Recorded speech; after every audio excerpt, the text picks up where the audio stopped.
एक दौदराज बास थी जहां लोग अंधेरों से डरता करते थे। रात होते ही गलियों में सिर्फ एचडब्ल्यू की सीटियां और केयूटीटीओ के भौंकने की आवाज सुन देत।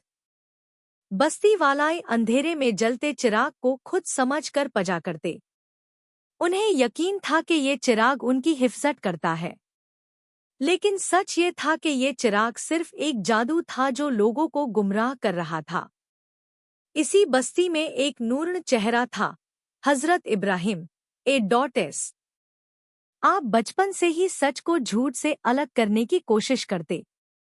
जब सब लोग चिराग के आगे सजदा करते, इब्राहिम ए डॉटेस दूर से उन्हें देखते और सोचते, ये रोशनी खुद अंधेरे में कैद है, ये हमारा रब कैसे हो सकता है। एक रात इब्राहिम ए डॉटेस चुपके से उस चिराग के पास गए। उसका शोला हिला और पाल भर के लिए अंधेरा छा गया। इब्राहिम ए डॉटेस ने मुस्कुराकर कहा, जो खुद बुझ जाए वो रब कैसे बन सकता है। लेकिन उन्हें मालूम ना था कि चिराग के अंदर एक अजीब जादू भी छुपा है, जो अब उनकी जिंदगी बदलने वाला था। हजरत इब्राहिम ए डॉटेस ने चिराग को जीएचआर कर देखा। उसकी रोशनी से एक अजीब सी गर्माहट निकल रही थी, जैसे कि अंदर कोई जिंदा चीज बसी हो। अचानक हवा तेज हुई और शोला हिलने लगा। अचानक चिराग से हल्की सी एफएस की आवाज आने लगी, जैसे कोई गुप्त राज कह रहा हो। इब्राहिम ए डॉटेस ने घबराने के बाजी अपने दिल में सोचा, अगर ये सिर्फ एक चीज है तो बोल कैसे सकती है। उस वक्त आवाज ने कहा, मैं इस बस्ती का हिफजती जादू हूं।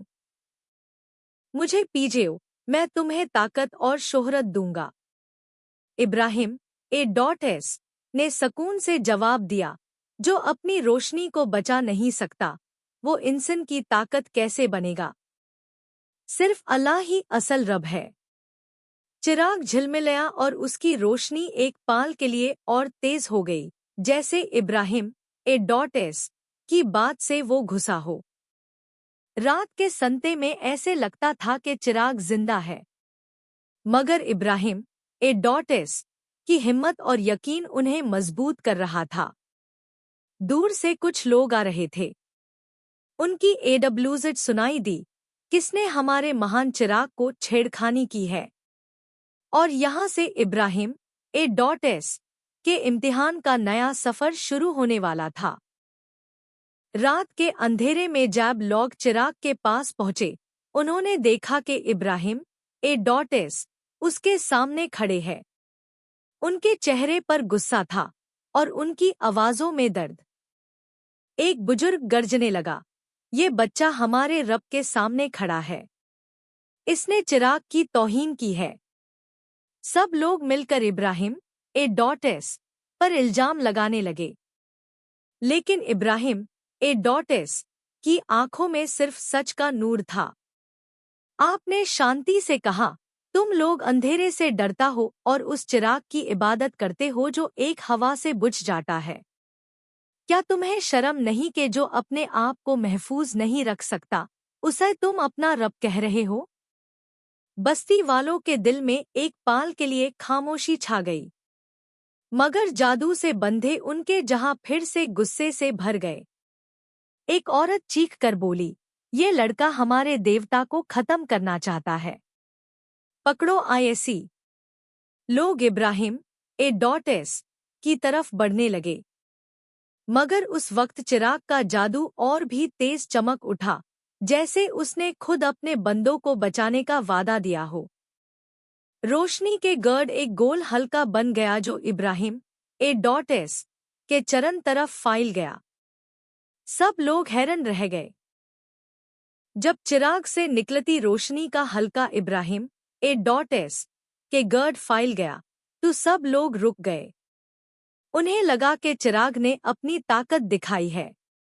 बस्ती का एक जवान बोला, देखा, चिराग ने अपने खिल्फ खड़े होने वाले को कैद कर लिया। सब चीयर करने लगे, लेकिन इब्राहिम ए डॉटेस ने रोशनी के अंदर कैद होते हुए भी मुस्करा कर कहा, तुम सब गलत समझ रहे हो। ये रोशनी खुद को बचाने की कोशिश कर रही है, मुझे कैद करने की नहीं। उनकी बात सुनकर लोग हंसने लगे। एक बच्चा जो भीड़ में था चुपके से अपनी माँ से बोला, मगर अम्मी, ये रोशनी तो कल भी हवा से बुझ गई थी, क्या ये असल में रब हो सकता है? माँ ने उसे चुप करा दिया, मगर उसके दिल में शक की एक चिंगारी जग उठी। इब्राहिम ए.एस. ने दोनों हाथ उठाए और दुआ की, या अल्लाह, तू ही असल नूर है, मुझे इस जादू से बच और इन लोगों को सच दिख। अचानक हल्का झटके से हिलने लगा। रोशनी के अंदर से अजीब सी गर्दिश होने लगी, जैसे कोई जादू कमजोर पैड रहा हो। चिराग की आग एक पाल के लिए बुझने को हुई और सब लोग दहशत में चिल उठाए, हमारे रब को क्या हो रहा है? जब इब्राहिम ए.एस. की दुआ आसमां तक पहुंची, तो चिराग का जादू हिला गया। रोशनी का हल्का धीरे धीरे कमजोर पड़ने लगा और उसकी चमक अब ढूंढली सी लगती थी। इब्राहिम ए.एस. ने अपनी आंखों में यकीन का नूर रखा और उन्होंने जोर से कहा, सुनो लोगो, तुम जो देख रहे हो, ये सिर्फ एक जादू है। अल्लाह के सामने इसकी कोई ताकत नहीं। सब लोग घबरा गए।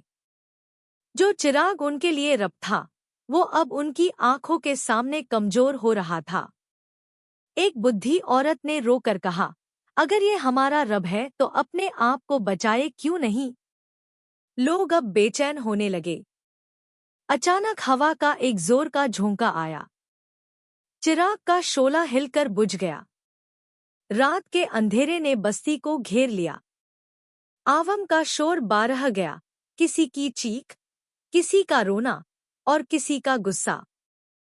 उनके दिल का भरोसा टूट रहा था। इब्राहिम ए.एस. ने उन्हें तसल्ली दी, अंधेरा तुम्हारा दुश्मन नहीं, ये सिर्फ एक इम्तिहान है। असल रोशनी तुम्हें सिर्फ अल्लाह से मिल सकती है। मगर जादू पूरी तरह से खत्म नहीं हुआ था।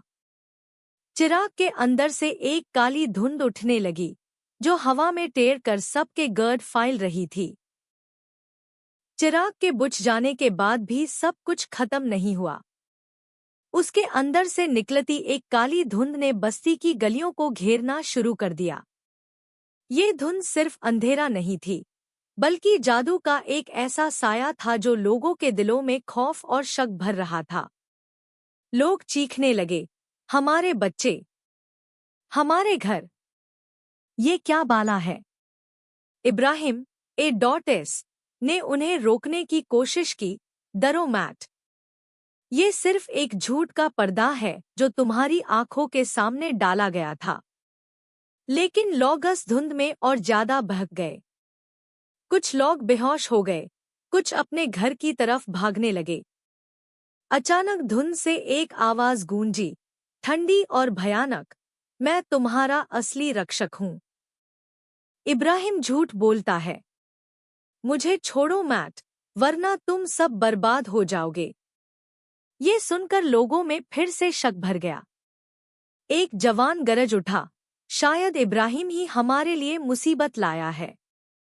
मगर इब्राहिम ए.एस. अपनी जगह से हिले नहीं। उनका चेहरा नूर से चमक रहा था। आपने दोनों हाथ उठाए और कहा, या अल्लाह, इन लोगों के दिलों से धुंध हटा दे और इन्हें असल सच का रोशनी दिखा। उस वक्त धुंध के अंदर एक चमक झलकती दिखाई दी, जैसे आसमां से नूर उतर रहा हो। इब्राहिम ए.एस. की दुआ खत्म होती ही रात के अंधेरे आसमां में एक रोशनी का तारा चमका। धीरे धीरे उस तारे का नूर फैल कर धुंध के गर्द उतरने लगा। जो धुंध पहले सबको घेरा था, अब उस नूर के टच से पिघलने लगी, जैसे बर्फ धूप में पिघलती है। लोग हैरत से देखने लगे। बच्चे जो रो रहे थे, वो नूर देखकर चुप हो गए। एक बुजुर्ग ने कंपते आवाज में कहा, ये रोशनी तो किसी चिराग की नहीं, ये तो बिल्कुल आसमानी लगती है।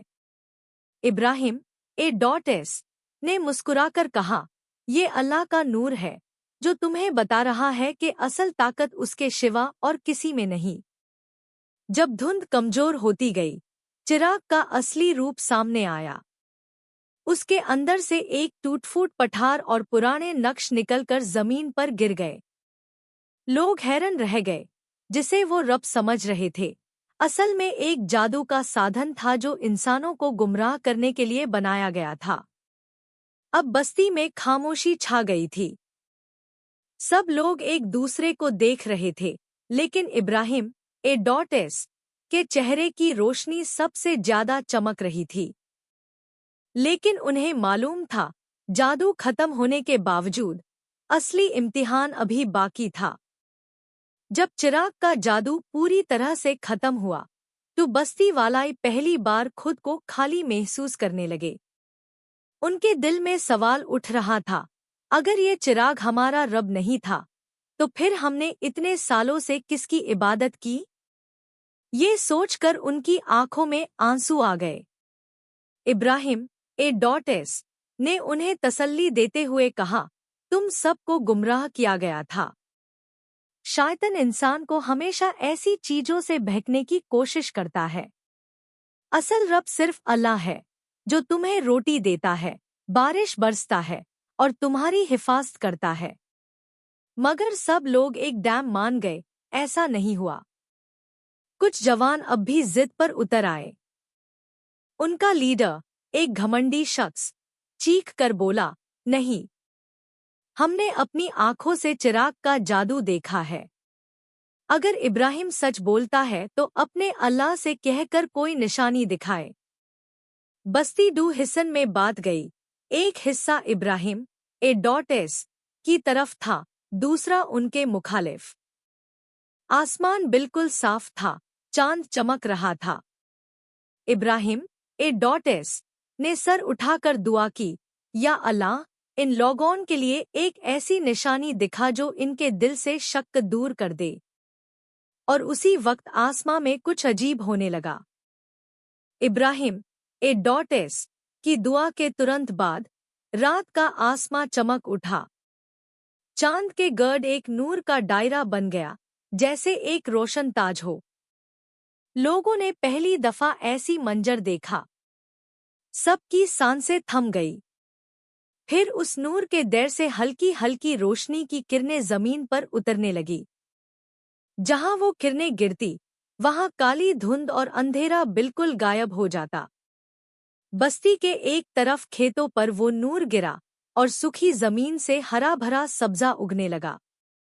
लोग हैरान होकर चीखने लगे, ये तो मोजज़ा है, ऐसी चीज हमने कभी नहीं देखी। बच्चे हंसने लगे और बूढ़े लोग रोकर कहते, वो चिराग जादू था, मगर ये नूर असल रब का है। फिर इब्राहिम ए.एस. ने उन्हें बुलंद आवाज में कहा, देखो, अल्लाह तुम्हारे सामने अपनी कुदरत दिखता है। उसने तुम्हें अंधेरे से निकलकर रोशनी दी। अब फैसला तुम्हारे हाथ में है, क्या तुम उस झूठे चिराग के पीछे चलोगे या आस रब को मानो जी जो तुम्हारी जिंदगी और रिस्क का मालिक है? सब लोग खामोश थे। उनके दिल अब सच की तरफ झुक रहे थे। मगर घमंडी लीडर ने अपने हाथों को घुसा बनाकर गरज कर कहा, मैं फिर भी नहीं मानता। अगर ये अल्लाह की ताकत है, तो मुझे गिरा कर दिखाए। बस्ती का माहौल फिर से सख्त हो गया। बस्ती के घमंडी लीडर की गरजती आवाज ने सब लोगों के दिल हिला दिए। उसने इब्राहिम ए.एस. का मजाक उड़ाया और कहा, अगर तेरा अल्लाह असल में कुदरत वाला है, तो मुझे अभी गिरा कर दिखाए। सब लोग उसकी बात सुनकर खामोश हो गए। आसमान के तारे चमक रहे थे और बस्ती एक अजीब खौफ और उम्मीद के दरमियान थी। इब्राहिम ए.एस. ने सर उठाकर आरजी की, या अल्लाह, तू सब कुछ जानता है। तेरे सिवा कोई कुदरत वाला नहीं। इनके दिलों को सच दिखाते। अचानक एक जोर की बिजली चमकी। आसमान गरजा और एक तेज रोशनी सीधा उस घमंडी शख्स के करीब जमीन पर गिर गई। जमीन हिल उठी और वो शख्स बेहोश होकर गिर गया। लोग भागकर उसके पास गए। जब उसने होश संभाला तो उसकी आंखों से आंसू बहने लगे। उसने रोकर कहा, मैं गलत था। इब्राहिम सच कहता था। अल्लाह ही असल रब है। ये देखकर पूरी बस्ती अल्लाह के सामने सजदे में गिर गई। चिराग का तुटफुट जादू अब मिट्टी में मिल चुका था। लोगों के दिल से अंधेरा हट गया और अब उनके घरों में सिर्फ अल्लाह का जिक्र गूंजता था। हजरत इब्राहिम ए.एस. ने मुस्कुराकर दुआ की, या अल्लाह, इन लोगों को हमेशा अपने नूर में रखा। और इस तरह चिराग का जादू हमेशा के लिए खत्म हो गया और सच का नूर बस्ती में छा गया। दी एंड।